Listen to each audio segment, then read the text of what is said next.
Hello and welcome to the Redmen TV. It is the Uncensored match build-up show, and today we're sponsored by the Football Index, where you can become a football trader on the football stock market. Put your football knowledge to the test and you can gain money off the back of it. If you want to find out more, click the link in the description. But Football Index kindly donated £1,000 for us, and we're building up our portfolio as we speak, and we'll bring you an update on that later on in the video. And anything we make on the index, we will be given to a Liverpool charity, so thank you to them for that. Let's hope we make a lot of money for charity. Obviously, you have to be 18 plus and you have to be in the UK to take part, and you've got to gamble responsibly. Anyway, we are here for the Uncensored match build-up show. Today, I'm joined by Ragnhild, one of the founders and owners of Hotel Tier, which everybody will know because you'll have seen the videos online. I'm joined by John and by Georgia for this one as well. So let's start off, Ragnhild. We should probably make it a little less interesting this week than against West Ham. Yeah, hopefully we've got the sand out of between our toes now, and we can crack on after the break properly. Watford isn't really happening at the moment. They haven't won since 1st of January. But saying that, they have had some strong results against the best team. So they drew against Arsenal. They drew against, I think it was, Tottenham. They won 2-0 over Manchester United. So maybe they are in a position where they only motivate themselves for the best teams. So who knows? If you were Nigel Pearson, John, you'd hope that's not the case given where they are in the league table. Because these guys, 19th in the league now, admittedly only a point behind Aston Villa, who are 17th. They need to be up for every single game, and they've got to come at us, even though in recent history, yeah. It's not looking great, is it? Because his first game was at Anfield, wasn't it? And they played really well. Mm. And I thought, well, he's going to get them away from relegation zone pretty easily. And yet they've slumped back into it. So maybe it is that they do play better against better teams, which is not a good thing for us, is it? But I'm fairly certain we'll beat them. We out of the last 8 times we've played them, we've drawn once, which was the 3-3 at the start of the season. Was 2 years ago now?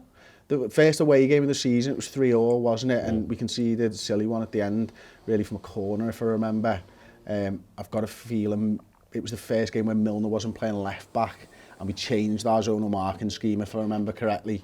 And I think it was Moreno or Wijnaldum was in a different place. Regardless, that was ages ago. Since then, we've won 7 on the bounce, or given it in and around those fixtures. So we've really had their number. We've actually scored more goals against Watford than any other team that Jurgen's faced. I think I've got it down here, 27 goals, Georgia, in 9 games under Jurgen Klopp against Watford. That's actually incredible, isn't it? And Mane and Salah seem to have a field day against them each and every time as well. I think as well we'll be fortunate that we're coming in off the West Ham game, because it's a similar sort of fixture in the sense, league position and type of team and things like that. So I think it will be, like you said, less interesting and things. It will be, the motivation will be there to let's put this to bed early, or at least, a lot through it. Yeah. Yeah, I think that's it, isn't it, Georgia? When you've come through a game against West Ham and you've struggled a little bit to get over the line, you're not going to take the next game for granted, are you? You're going to come out the blocks firing. Yeah, it's what we said, though, about, after the Atletico game, of it's good for us to lose, which is odd. It's good for us to have that kind of test against a sort of easy game, to give people a kind of not be complacent, to give them a kick up the backside type thing. I think as well, we say Watford do well against big clubs. Watford just need to do well, because I think, like we were saying about Norwich, 3 points is so important for clubs like that to stay in the Premier League for another season, and that will be their main aim. I think to just think that it's going to be a bit of a rollover will be not giving them the credit that they deserve. Mm-hmm. Okay, I'll tell you what, then next I think we need to talk about Liverpool and how you thought they played a little bit against West Ham, Ragnhild, and what can we learn from that performance? I mean, did it look to you like we were lacking a little bit of rhythm against West Ham? Definitely. I don't think we played with the tempo we normally play. We didn't really look like we were on fire. We were probably thinking we can easily get through this game, and we didn't really sort of put on our best performance. Also, I think we missed Jordan Henderson immensely. he does fire up the lads a lot more behind the scenes than we realise on the stands. So all in all, it was okay, but I just think we lacked a little bit of concentration. Yeah. And would you be changing anything going into this game? I think the big debate is probably going to be around Keita and Oxlade-Chamberlain, who takes that other midfield spot. Yeah, well, I thought Keita was very disappointing, wasn't he? And it's this old argument: do you give him a run of games to try and get him up to speed, or can you not afford to take the chance? I think Ox deserves a shot, given how well he played when he came on. And it's funny about Henderson, because you asked me in the match, do you think we've missed him? And I said, I don't think we have, because at that moment, I'd never thought about him. Yeah. And he'd not come into me thinking. But I realised, really, that Keita wasn't a great substitute for him, was he? There was a big gap between what Henderson would have done and what Keita was doing. So I think Ox probably deserves a shot. At least he came on with a lot of energy, and he knew we needed to score goals, so he was always on the front foot, wasn't he?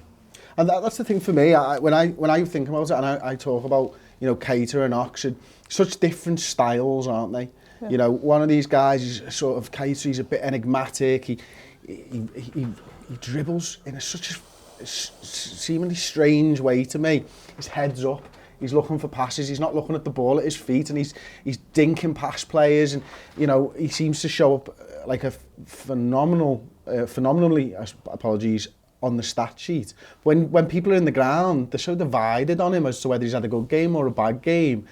Whereas Jordan Henderson, universally now, we're talking about him like he's having a good game every week. But then you bring Ox on.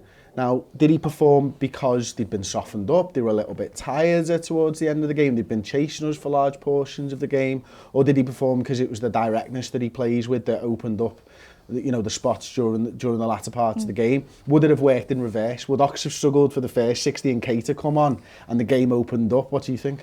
No, I think good players generate confidence around them as well. And I think Keita at the moment, because he hasn't still completely adapted to the tempo in Premier League, he's more sort of in the Bundesliga still, and probably also because he hasn't had enough games to adapt, really. I think because he was losing the ball, it just sort of generates worse performance on the players around him as well, because their confidence drops as well. So I think when Ox came on, that raised the confidence and the level of performance around him as well, because he was so good, and as you said, he generated so much more energy and better passes and raised the tempo. So I think if he had started, I think it would have looked differently. Okay, well, we've got a little bit of an update as promised at the beginning of the show. We're going to go and have a look what Paul's doing with our portfolio and see how much money we can raise for charity. Hello everyone, it's time for the Football Index update, as I'm sure you know by now, but I'll explain anyway. They've given us £1,000 to build a portfolio. The proceeds generated from this will be going to a charity of our choice. Things were going splendidly. Things are going slightly less splendid at the moment. Now, we are still up. We are currently up £32.82. However, if we look at our portfolio over the last 24 hours, we're down 0.4%, which is 380. Over 7 days, that's 1%, which is minus £10.07, which obviously gives us our current total. The big culprits here, the obvious ones to draw attention to, is Mohamed Salah. Who's down, despite the fact that he scored at the weekend. His value's down to 394 from the 412 we picked him up for, and Neymar is down significantly as well. That's where we're taking the biggest hits. We're actually minusing them, but I think what we're doing across the portfolios is there's been a little loss of value. Trent Alexander-Arnold's not quite at the heights that he was a couple of weeks ago, which again is interesting because he picks up 2 assists in the week. I think Trent's going to pick back up a game. Look, Trent's going to be a phenomenal footballer. He's going to get better week on week. I'm going to hold on to him. But I think we might have seen all we're going to see from Kai Havertz for the moment, because a lot of that was based on transfer rumours. They'll pick up later in the season. But for the here and now, I think we need to start getting some numbers up there. Neymar, I wasn't happy. That was your choice via a bowl. It's not worked out. The question is, do we hold on for the second legs of the Champions Leagues and then make the changes, or do we move things on? Kurt Jones has been our big success. I'm definitely going to keep him until the FA Cup, and then I think it'll be time to move him on, because I don't think he's going to get much football after the FA Cup game against Chelsea. Oxlade-Chamberlain's doing really well. Joe Gomez is doing really well for us, but I think I'm going to let one of Neymar and Kai Havertz go. Let me know in the comments section underneath or tweet us at the Redmen TV which of those two you think it should be. We've seen how high we can get. We can get back there, but I do need your help. I do need your advice. So yeah, keep that advice coming in, and we'll be back with the latest update next week. Cheers. So there you go. Hopefully Paul will be making loads of money for a Liverpool charity of our choosing. John, there is also a little bit of a chat to be had about Adam Lallana, who seems to have gone missing from the first team over the last few weeks. I know James Milner missed training on Wednesday, so he's probably not likely to be involved in this game. Would you think about Adam Lallana in this type of a game? Interestingly, until you mentioned him, I hadn't thought about him at all. He'd totally gone off my radar. But he's been like that all season. He's the forgotten man, and then suddenly he appears, and he plays well. I mean, he's a good player, isn't he? It gives us. He is one of those players who gives you energy because he's always moving the ball on really quickly. So he is a good alternative, but I do think he's down the pecking order now. And I think the fact that he's probably going to move on, says a lot about where his position is at the club at the moment. So I think he's more likely to play against Chelsea. Would anybody pick Lallana in this game? No? Shake of the head? No? I think it's different styles though, like you said. Like Ox and Keita are so different in their styles, and I think that was the thing against West Ham. I think the way the game was going and the type of game it was and the way West Ham were playing was Ox suited that a lot more than Keita did. I always feel like he suits kind of European nights a lot more in that type of football. I think against Watford, I think again, Ox will be the more likely one who kind of shines in that environment. I must admit, I think it's got to be Ox. I think, I was a little bit surprised that Keita got the start. I can understand Jürgen probably wanting to get him game time, like you said, Ragnhild before, and I think he probably does need a run of games, and that's what makes me doubt myself, because I know what Klopp. I think I know what Klopp's like. Sometimes he likes to give them a chance to prove himself. He's not going to throw the baby out with the bathwater just because of a poor 53.5 minutes or whatever it was when the substitution was made. And Ox, on the flip side, he played so well covering for Mane on the left-hand side that I thought, well, he's got to keep his place in the side. A bit of meritocracy goes a long way sometimes, doesn't it? Then he comes in, grabs the game by the absolute scruff of the neck, and now you're thinking, how can you drop him now? Exactly. I mean, he changed the game. And especially against the teams who will fear Liverpool as much as Watford will, they will park the bus more than some of the other teams. And with Ox, he creates that you can't really predict what he's going to do because he's got so many options. He can shoot from a distance, he can dribble his way in. So I think he's a great player on defensive teams, well, underdogs. I think as well, just what I was saying about Keita not quite adapting to Premier League, you forget how long Oxlade-Chamberlain's been in the Premier League environment for. Like, since it started. But he's been there since 92. I think he was playing since Southampton at the time. He was the second youngest player to start, It was like him and Walcott were like sort of 16 years old. He's been there, and whether he's been playing or been training in a first-team Premier League environment since he's kind of hit puberty. Yeah, like before his voice dropped. Yeah. He's started a lot of games recently, hasn't he? Which and it's paid off because he scored goals as well. I think he's in one of his best runs of form, even from his Arsenal days. So he's well worth having in the side now while he's hot. And it's so impressive also being away for that long to manage to keep the motivation and actually make that motivate you even more instead of taking you down. He missed out on so many amazing experiences with Liverpool last year. And that's what he's fighting for now, though. Exactly. His own little piece of that history, isn't he? So, and I must admit, like I think that will be the lineup. I think he does go with Alex Oxlade-Chamberlain in the middle. I think it's pretty easy. The rest of the team, the back five's the best back five in maybe Europe right now, maybe the world. The front three's up there with the best strike force in world football as well. And we just keep changing parts in that engine room to keep it fresh and keep everyone buzzing over and ticking over and stuff. Are there any other changes anyone would make, with an eye on Chelsea in the cup or? No, I think Chelsea's going to be what's left. The substitutes bench plus. I mean, when we first had the draw, I thought, that's going to be a really tough game, and he might well go with his stronger team. But Chelsea have got a lot of injuries, so they're not playing their best team at the moment. So I think he'll take the chance and he'll give the second string a good run out because it'll be full of first team players, just not players who are playing regularly at the moment. So. Do you think there's anything, John, where you know, when Liverpool get into a rhythm, and you know, it's game every 3 days, game every 4 days, and the team just seems to, the passing seems to go a bit crisper and a bit smoother, and But the front three seem to play if you listen better. to Klopp, he always says 4 days is fine and 3 days isn't. 4 days is what you need to recover from a game to play the next one. If it's 3 days, it's not the same. And the sports scientists are probably telling him you should rest these players and rest those, you know. So I think this one is too soon. If it had been the day after, I think he may well have gone with that, you know, the rhythm. But I don't think he will. So then it will be a case of Bournemouth, Atletico, same side. Yeah. Okay, I like that. I think as well with the rhythm, just from experiences, when you are playing with the same kind of people, or you're in training and you know you've got that game coming within it does tick over, and it can work the opposite way. Obviously, if you hit that bad run of form, then it carries on. But when you're seeing them people a lot more than you're seeing your own family, it becomes that kind of environment where you're working and you're so focused on what you're trying to achieve. Yeah, I know, I agree with that. And obviously, we normally do a little segment on rival fixtures. Ragnhild, it's the first time you joined us for the build-up show. We've got no rivals anymore in the Premier League. We kind of sacked that segment off a little while ago. I think when we got to about 16 points ahead or something, we just stopped talking about the other sides. But Manchester City playing the Carabao Cup final against Aston Villa on Sunday. So the lead could go up to 25 points, which is just ridiculous. I mean, is it done? Oh, yes. Of course it is. I mean, we don't have to hold our breath anymore. We only need to win 4 more in, 11 rounds? If I got my stats right. Yeah, but I don't even think we need to win 4. No, because I don't think City will beat us when we play them. And that means we actually don't need that extra game. So. That's true, that's true. So it could be... I was saying this to Roz earlier on. We could actually win it, but not know we've won it.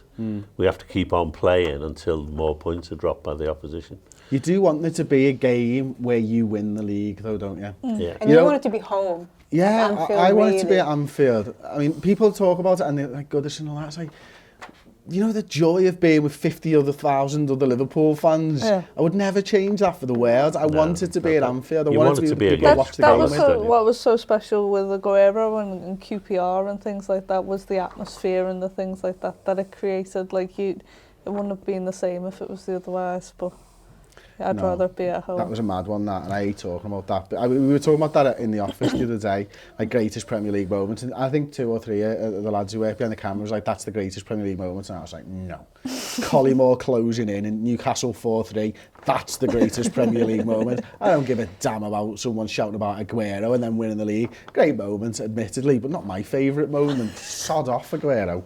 You've won enough now anyway. So we're going to do score predictions. I'm going to start with you, Georgia. What do you think the score will be? 4-0, Liverpool. 4-0? 3-0. 3-0? I'm going for 4-0 as well, actually. 4-0 as well? Okay. I'll go 3-0 with John. Girls, boys, let's see who's right on this With one. a 14-0. positive girl power here. That's good, isn't it? And so preferred 11s, is everybody just picking Ox, by the way? I would, yeah. Yeah. With Wijnaldum and Fabinho? Yeah. It's quite easy, really, isn't it? I think Jürgen probably doesn't have as hard a job as we all think. He's got a great squad. He's got a great starting 11. And that has been the Uncensored Match Build-Up Show for Watford. Before we go, though, Ragnhild, I introduced you poorly at the start of the show. I forgot to mention that you're actually an author of a lot of Liverpool books. True. But there's something else that you're doing as well with International Women's Day upcoming. Do you want to tell the audience about it? Yeah, well, when I published my first book, which was an official Liverpool book, I promoted it by flying ex-players in to do book signings with me, and then we funded it by doing supporter events at night. And I was just surprised how many females that would show up on the book signings and the events. And I thought, why can't we see that reflected on the members who are like members of the official supporters club in Norway? I lived in Norway at the time. Because when I checked it out, it was less than 8% of the members who were women. Mm-hmm. And they asked me to become a board member for the Norwegian branch. This is 10 years ago. And one of my first things that I wanted to do was to do like a campaign to encourage more women to become a part of our supporters club and our family, because obviously there are so many benefits of being in a supporter branch, you know, with access to Anfield and discount on merch and wonderful magazines and all the stuff that a supporter branch can offer. And I thought it was strange how the girls were not a part of that. So we started Live Girls Norway. We made a Facebook page to create a platform where the girls could be on their own, so they didn't have to fear people criticising their opinions or patronising them or quizzing them about if they knew the offside rule and all the stuff that we girls get, that you lads never get. I'm glad no one asked me the offside rule. It's just assumed that I know it. It's changed that many times over the years. I'm not up to date on it anyway. Well, see, there you go. So we started this Facebook group, and then we created trips with girls only once a year. And these trips have been incredible. We have had girls from 14 to 74 on the trips. And I'll never forget this lady. She was in her 70s and she just bawled her eyes out when she came to Anfield because she'd never ever had the chance to go. Unlike me, a lot of girls out there, not just in Norway, but all over the world, feel a bit lonely as Liverpool supporters because their girlfriends don't support or are not just as crazy about football as they are. And they don't feel as a part of the lads, so they feel a bit sort of isolated. And that's not the case with me. I love travelling to European away games with the lads, but that's not for everyone. So, and I love going alone to Anfield and sit in different seats and chat to different people. That's one of my favourite hobbies. But that's not for everyone. Some girls need support, need someone to go with. These campaigns have been incredible. All these friendships have been built over the 7 years we've run the campaign. So this year I've decided, well, I've worked on this for 2 years with Liverpool Football Club to bring this campaign to an international level. So we're now kick-starting Live Girls International. Okay. We want the whole world of female Reds to come together on digital platforms such as Live Girls International on Facebook, but also on Twitter and Instagram. So we have platforms where they can share their passion, ask questions, meet friends all year round. Go to the footy, meet up for meals, travel together. But it's also a campaign to empower girls because when you feel that you're not alone and you have people to discuss football with, you'll get more confident. And one of my sort of side ideas of this campaign is also to create a media picture of supporters that are a little bit more diverse, because a lot of the time, this is great, 2 of 4 girls in the studio today, so well done to Redmen TV. But a lot of the time, if supporters are being interviewed after Premier League game, you will see a fat, drunk, please say middle-aged man. It's like sorry, I don't turn up that often. What about the interviewer? Well, exactly. So that's the other side. You know, I want more girls to dare to say yes when media approach them. I want more media to ask girls of their opinions, and I want more girls to choose a direction as a football writer like myself, or a football pundit, or work in the industry. It's terrible to call football the industry, but it is. So that's the whole idea. So International Women's Day. International Women's Day is coming up the day after Bournemouth. So we are making a huge party to celebrate all the wonderful female Reds of this club. A chance for them to strengthen their networks, their platforms, their friendships, their confidence if they need that, but basically have fun together, meet new friends in a surrounding that feels comfortable to everyone, both the tomboys like myself and the girly girls. So we are having a fan zone garden party with live Liverpool supporter songs from 2:30 at Hotel Tia in 21 Anfield Road, which is 200 metres from the ground. Everybody will know where Hotel Tia is by so. now anyway. You're very welcome if you are a girl, any age. And then I'm hoping that most of the girls will wear a red dress or pants or whatever, top, or keeper green. Just because it will make spectacular photos when we then move on to Anfield, the stadium, 6 o'clock for reception of bubbles in the executive lounge, and then we'll have a little tour to the boardroom and go behind the scenes, you know, treat the girls. You do. I've not squeezed into a little red dress in quite some time. It's going to be just tie a belt round a triple XL Liverpool shirt and off I go. I've got the Beyonce arse already. That's coming with me free of charge. Well, I am going to look for beard studs. I will look for beard studs when you show your tickets. And yeah, we will have special guest speakers, motivational guest speakers. Peter Moore himself, the CEO of Liverpool, is talking. I think someone from the LFC Women is coming.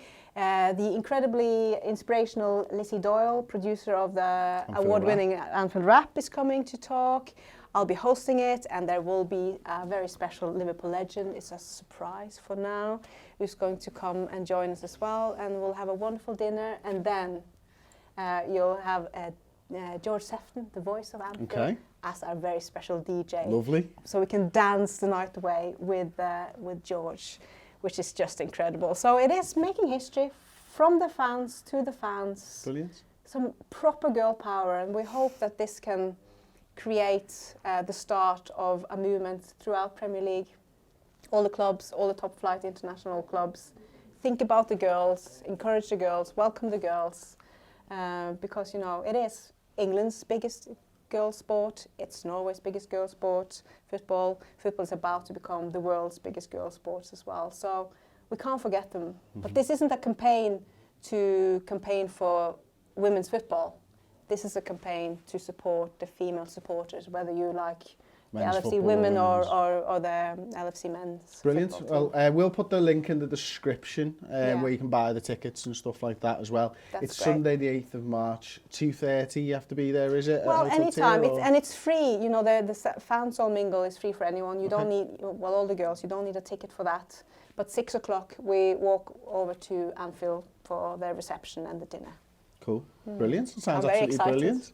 You need to come. You interested, Georgia? I'm free on Monday.